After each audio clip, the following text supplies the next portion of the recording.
നമസ്കാരം.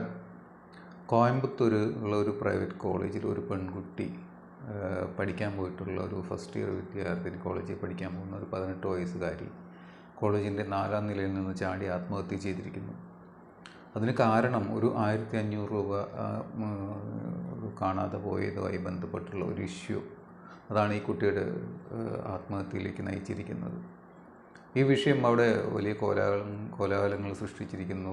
മാനേജ്മെൻറ്റിനെതിരെ വലിയ പ്രതിഷേധങ്ങൾ വിദ്യാർത്ഥികൾ നടത്തുന്നതോടെ ഇത് സമഗ്രമായി അന്വേഷിക്കണം, ഇതിൻ്റെ സത്യാവസ്ഥ എന്താണെന്ന് പുറത്തു കൊണ്ടുവരണം എന്ന് പറഞ്ഞ് അവിടെ വലിയ കോലാഹലങ്ങൾ ഉണ്ടായിക്കൊണ്ടിരിക്കുന്ന ഒരു സാഹചര്യത്തിലാണ് ഞാൻ ഈ വീഡിയോ ചെയ്യുന്നത്.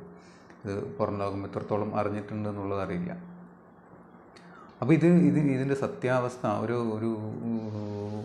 ഒരു ക്ലാസ് നടക്കുകയാണ്. ഒരു 3rd ഇയറും ഫസ്റ്റ് ഇയറും കൂടിയിട്ടുള്ളൊരു കമ്പൈൻഡ് ക്ലാസ്സാണ്. അത് പുറത്തുനിന്നുള്ള സ്റ്റുഡൻസൊക്കെ വന്നിട്ടൊരു ഏവിയേഷൻ സെക്ടറിലുള്ള ഒരു ക്ലാസ്സാണെന്ന് തോന്നുന്നു.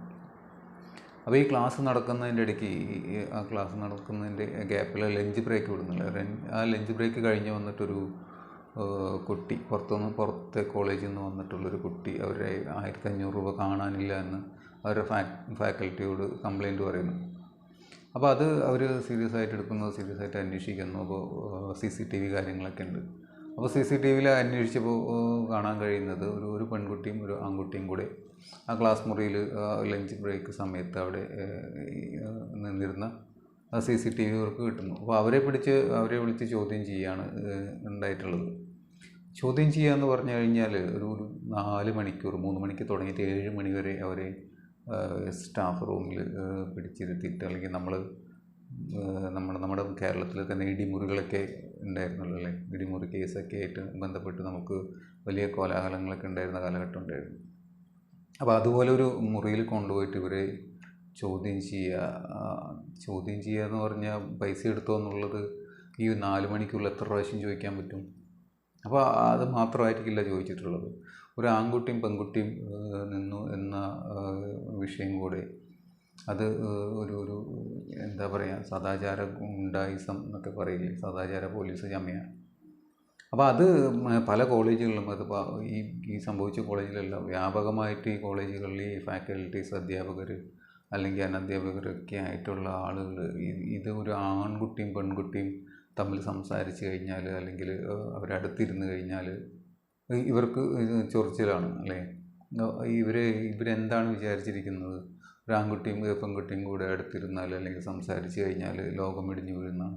ഇപ്പോഴും ഇവർ ഈ തലയിൽ ബുദ്ധി ഉദിക്കാത്ത ആളുകളെ പോലെ പെരുമാറുന്നുണ്ടെങ്കിൽ അതിൽ ആരാണ് കുഴപ്പം? നമ്മുടെ സംവിധാനങ്ങൾ മൊത്തത്തിൽ കുഴപ്പം തന്നെയാണല്ലേ. അപ്പോൾ ആൺകുട്ടിയും പെൺകുട്ടിയും, ഈ 18 വയസ്സെന്നൊക്കെ പറയുന്നത് നമ്മുടെ ഉള്ളിൽ പ്രേമം ജനിക്കുന്ന, അല്ലെങ്കിൽ അടുത്ത എന്താ പറയുക, ഓപ്പോസിറ്റ് സെക്സിനോട് താല്പര്യം തോന്നുന്ന പ്രായം തന്നെയാണ്. അതിനെ കുറ്റം പറഞ്ഞിട്ടും അല്ലെങ്കിൽ അതിനെ ചോദ്യം ചെയ്തിട്ടും കാര്യമൊന്നുമില്ല. അതില്ലാതെ വരുമ്പോഴാണ് പ്രശ്നം. അടുത്ത ഇനി വരുന്ന തലമുറ കല്യാണം കഴിക്കില്ല, എനിക്ക് പയ്യനെ വേണ്ട, അല്ലെങ്കിൽ കല്യാണം വേണ്ട എന്ന് പറയുന്ന തലമുറയാണ് ഇപ്പോൾ ഇനിയുള്ള കാലത്ത് വരാൻ പോകുന്നത്. അപ്പോൾ എങ്ങനെ ഇവരെ ചേർത്ത് വെക്കാമെന്നുള്ള ചിന്തകളിലേക്കാണ് ഇനി ഭരണകൂടങ്ങൾ പോകേണ്ടത്. അത്തരമൊരു കാലഘട്ടം വരുന്ന സമയത്ത് ഈ വിദ്യാഭ്യാസ സ്ഥാപനങ്ങൾ തന്നെ ഇത്തരത്തിലാണ് ഇവർ പെരുമാറുന്നെങ്കിൽ അത് എവിടെ ചെന്ന് അവസാനിക്കും? നമ്മൾ കണ്ടിട്ടുള്ളതാണ് പല സ്ഥലത്തും. നമ്മുടെ കേരളത്തിൽ തന്നെ സദാചാര ഗുണ്ടായിസമൊക്കെ നമ്മൾ പലതവണ കണ്ടിട്ടുള്ളതാണ്. ആണും പെണ്ണും സംസാരിച്ച് കഴിഞ്ഞാൽ, അല്ലെങ്കിൽ ആണും പെണ്ണും പ്രേമിച്ച് കഴിഞ്ഞാൽ എന്താണ് ഇവർക്കൊക്കെ പ്രശ്നം? ആണും പെണ്ണും പ്രേമിക്കണ്ടേ? ആണും പെണ്ണും അല്ലേ പ്രേമിക്കേണ്ടത്? എന്താണ് ഇവരുടെ പ്രശ്നം എന്നുള്ളത് മനസ്സിലാവുന്നില്ല. പ്രേമിക്കാൻ പഠിപ്പിച്ചു കൊടുക്കുന്ന കോഴ്സുകൾ തുടങ്ങണം, അല്ലെങ്കിൽ സെക്സ് എങ്ങനെയാണ് ചെയ്യേണ്ടത് എന്നുള്ള കോഴ്സുകൾ പഠിപ്പിച്ചു കൊടുക്കണം എന്നൊക്കെ പറയുന്ന സംവിധാനങ്ങളൊക്കെ ഉണ്ട്. എന്നിട്ടും നമ്മൾ ഇപ്പോഴും ഈ പിന്തിരിപ്പൻ മനോഭാവമായിട്ട് നടക്കുന്ന ആളുകളുണ്ട്. അപ്പോൾ ഈ 4 മണിക്കൂർ ഇവരെ വിളിച്ച് വരുത്തി അല്ലെങ്കിൽ വിളിച്ചിരുത്തി ഈ ചോദ്യം ചെയ്യലും, അല്ലെങ്കിൽ അതൊരു പീഡന മുറയുടെ ഭാഗമായിരിക്കും അല്ലേ. ഈ 4 മണിക്കൂർ എന്നുള്ളത് 1500 രൂപ എടുത്തോ, അല്ലെങ്കിൽ നിങ്ങൾ അവിടെ എന്താണ് ചെയ്തതെന്ന് ചോദിക്കാൻ ഈ 4 മണിക്കൂറിൻ്റെ ആവശ്യമില്ലല്ലോ.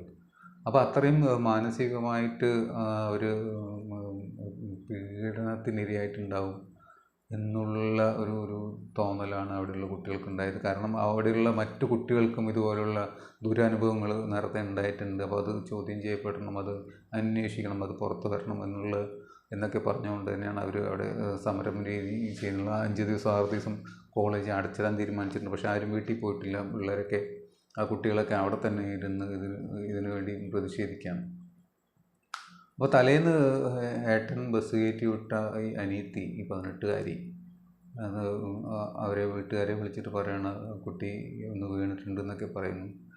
പിന്നെ കുറച്ച് കഴിഞ്ഞ് വിളിച്ചിട്ട് കുറച്ച് അടിപെട്ടിട്ടുണ്ടെന്ന് പറയുന്നു. അത് കഴിഞ്ഞ് കുറച്ച് കഴിഞ്ഞ് വിളിച്ചിട്ട് ആ കുട്ടി മരിച്ചു എന്ന് ഹോസ്പിറ്റലുകാർ വിളിച്ച് കൺഫേം ചെയ്യുന്നു. വീട്ടിൽ വിളിച്ചിട്ട് എങ്ങനെ ഉണ്ടാവും അവർക്ക് പഠിക്കാൻ വിട്ട, ഫസ്റ്റ് ഇയർ മാത്രം പഠിക്കാൻ വിട്ട. ഇപ്പോൾ ഈ കുട്ടികൾ പറയുന്നത് 3rd ഇയറിൽ പഠിക്കുന്ന ഞങ്ങൾക്ക് പോലും ഇത്തരത്തിലുള്ള ഈ പ്രശ്നങ്ങളുണ്ട്. അപ്പോൾ ഈ ഫസ്റ്റ് ഇയറിൽ വന്നിട്ടുള്ള കുട്ടിക്ക് അത് എത്രത്തോളം താങ്ങാൻ പറ്റും എന്നുള്ളതാണ് ചോദിക്കുന്നത്. ശരിയാണ്, +2 കഴിഞ്ഞിട്ട് കോളേജിൽ പോയി തുടങ്ങിയ ഒരു പ്രായമായിരിക്കുമല്ലോ ഈ 18 വയസ്സ്, ഫസ്റ്റ് ഇയർ എന്ന് പറയുമ്പോൾ. അപ്പോൾ ആ ലോകമായിട്ട് മിങ്കിളാകാൻ തന്നെ സമയമെടുക്കും. അതിനിടയ്ക്ക് ഇവർ ഇത്തരം പീഡനങ്ങൾ കൂടെ കൊടുക്കുമ്പോൾ അവർക്കത് താങ്ങാൻ പറ്റില്ല. മാത്രമല്ല, ഈ 1500 രൂപ മോഷ്ടിച്ചത് ആ കുട്ടി അല്ലെങ്കിലും ഈ 4 മണിക്കൂർ ഈ ചോദ്യം ചെയ്യൽ ഈ കോളേജ് മൊത്തം അറിഞ്ഞിട്ടുണ്ടാവുമല്ലോ. അപ്പോൾ താനൊരു കള്ളിയാണ് അല്ലെങ്കിൽ കള്ളനാണെന്നുള്ള ചിന്ത അവർക്കും കൂടെ ഉണ്ടാവും. അത് ഇതിനെക്കുറിച്ചൊന്നും ഒരു ബോധമില്ലാത്ത ആളുകളാണോ ഈ ചോദ്യം ചെയ്ത്? അവരെന്തായാലും ശിക്ഷിക്കപ്പെടണം, അത് അന്വേഷിക്കപ്പെടണമെന്ന് തന്നെയാണ് ആ സ്റ്റുഡൻസിനൊപ്പം നമുക്കും പറയാനുള്ളത്. ഈ പ്രവണതകളൊക്കെ മാറ്റപ്പെടണം. ആണും പെണ്ണും സംസാരിച്ച് കഴിഞ്ഞാൽ എന്താണ് ഇവർക്ക് പ്രശ്നം? അല്ലെങ്കിൽ ഒരു 1500 രൂപയുടെയാണ് പ്രശ്നമെങ്കിൽ അതെങ്ങനെയാണോ കൈകാര്യം ചെയ്യേണ്ടിയിരുന്നത്? ഒരു ഇല്ലാണ്ടാക്കിയത്. എത്ര സ്വപ്നങ്ങൾ ആണ് ബാക്കിയാക്കിയിട്ടാണ് ആ കുട്ടി പോയിട്ടുണ്ടാവുക. എത്ര ആളുകളെ കണ്ണീരിലാഴ്ത്തിയിട്ടാണ് ആ കുട്ടി പോയിട്ടുണ്ടാവുക. ആ കുട്ടി അത്തരം പ്രശ്നങ്ങൾ ഉണ്ടാകുമ്പോൾ അത് ആരോടെങ്കിലും ഷെയർ ചെയ്യാൻ പറ്റിയ ഒരാളെങ്കിലും ഉണ്ടായിരുന്നെങ്കിൽ ആ കുട്ടിക്ക് ചിലപ്പോൾ അത് സംഭവിക്കില്ലായിരിക്കാം അല്ലേ? അപ്പോൾ അതും കൂടെ പരിഗണിക്കേണ്ടതുണ്ട്. നമുക്ക് ഉള്ളിലുള്ള സ്ട്രെങ്ത് കൂടെ വർദ്ധിപ്പിക്കേണ്ട കാര്യങ്ങളുണ്ട്. ഒരു ചെറിയ നിസ്സാരമായിട്ടുള്ള അല്ലെങ്കിൽ ഇതുപോലുള്ള കാര്യങ്ങളൊക്കെ നേരിടുമ്പോൾ താൻ ആരാ ചോദിക്കാനെന്ന് തിരിച്ച് ചോദിക്കേണ്ട ഒരു നാവ് കൂടെ നമുക്ക് ഉണ്ടാവേണ്ടതുണ്ട്. ആ ധൈര്യം കൂടെ നമുക്ക് ഉണ്ടാവേണ്ടതുണ്ട്. അല്ലെങ്കിൽ അത് പുറത്ത് പറയാൻ പറ്റിയ ആരെങ്കിലും, സുഹൃത്തുക്കളോ വീട്ടുകാരോ, അത്തരത്തിലുള്ള ബോണ്ടിങ് ഉണ്ടാവേണ്ടതുണ്ട്. അല്ലാതെ ആത്മഹത്യ എന്ന് പറയുന്നത് ഒന്നിനും ഒരു സൊല്യൂഷനല്ല. ആരും അതൊരു പരിഹാരമായി എടുക്കരുത്. ഇനിയുള്ള കുട്ടികളെങ്കിലും, ഇത് കാണുന്ന കുട്ടികൾ തീർച്ചയായും ഇതൊക്കെ മനസ്സിൽ വയ്ക്കുക. അച്ഛനും അമ്മയും അത്രത്തോളം സ്നേഹിച്ച് വളർത്തിയ കുട്ടികളാണ് നിങ്ങൾ ഓരോരുത്തരും. ഓരോരോ മക്കളും അവരുടെ ചങ്കാണ്, അല്ലെങ്കിൽ അവരുടെ ജീവിതം തന്നെയാണ്. നിങ്ങൾക്ക് വേണ്ടിയാണ് അവർ ജീവിക്കുന്നത് തന്നെ. ചീത്ത പറയും, വഴക്ക് പറയും, അല്ലെങ്കിൽ നേർവഴിക്ക് നയിക്കാൻ എന്തെങ്കിലുമൊക്കെ പറയുന്നല്ലാതെ അവർക്കറിയാം അച്ഛനും അമ്മയുടെ മനസ്സ് അറിയുന്ന കുട്ടികൾ ഉണ്ട്. അതറിയാത്ത കുട്ടികളാണ് ഇങ്ങനെയുള്ള അബദ്ധത്തിലൊക്കെ പോയി ചാടുക.